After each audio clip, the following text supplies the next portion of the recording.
This is a tutorial to show you how to put very small seed beads with very small holes onto your lace knitting like this.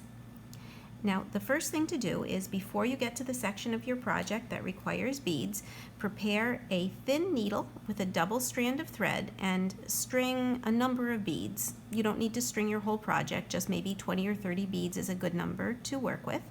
And I like to knot an extra bead down at the bottom to keep the beads from sliding off. Okay, so once you've prepared your needle and thread like that, knit to the section where you want to put your beads. And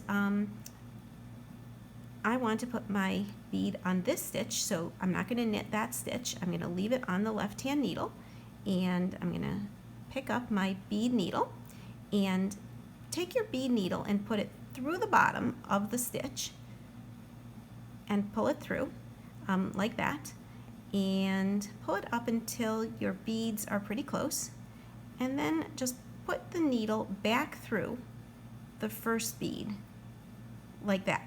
It's very important you put it through the top of the bead like this. Now pull it through, and now I've got my bead on the thread, which is through the stitch. Now slide the stitch off the left-hand needle. Don't worry, you can't drop it. And now slide the bead down onto the yarn.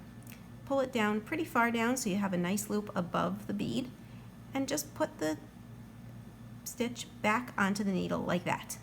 And now all you need to do is drop the needle and pull the thread back through the stitch like that, and your bead is now on the stitch.